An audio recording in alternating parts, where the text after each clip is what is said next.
Hi, my name is Eric Shu. I recently had a successful Kickstarter campaign for a single capacitive touch button with a digital output. During that campaign, I got several requests for some new products, and that's what this campaign is for. The first new product is an all-inclusive touch button for what's called switch-enabled products for the handicap. Switch-enabled products have a 3.5mm input to allow for the user to plug in an external switch. These switches today are all mechanical based, and a lot of the disabled have trouble pressing them. So this is a zero force switch for switch enabled products.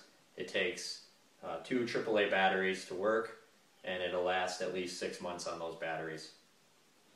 The second product uses the same PCB inside and the same case, but what this does is it allows the user to actually hook up a couple of capacitive touch buttons, which we'll see in a second, to some screws, and then that allows them to put the switches wherever they want. And it also has the same digital relay output.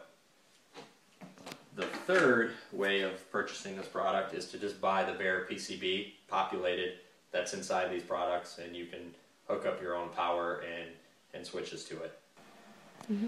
Here's an example of the dual capacitive touch switch hooked up to Maytag dryer, where I've kind of made it switch enabled by hooking up the female jacks that would be on toys or wheelchairs or anything like that.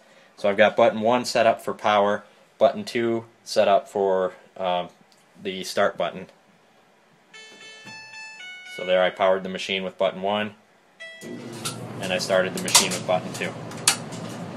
In this example, I've got the wire version, and there's 2 ways you can use this. You can actually physically touch the wire, in which case you wouldn't need an electrode.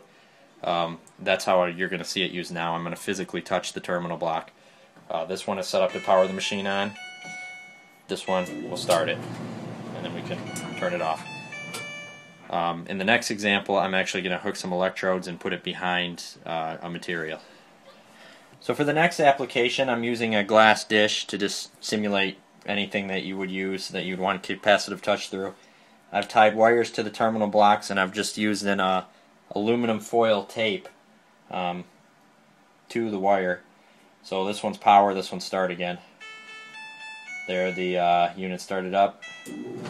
There it came on. So it's very reliable. There's no need to drill any holes through whatever you're trying to sense through. And you can see that all I did was strip the wire away and put the tape right over it, and then put the wire to the terminal blocks. The last way you can use this is not in the box. If you just buy the bare PCB, you can do this exact thing. You just have to hook your own voltage up to it. And now David Skinner is going to show you some use cases. Okay.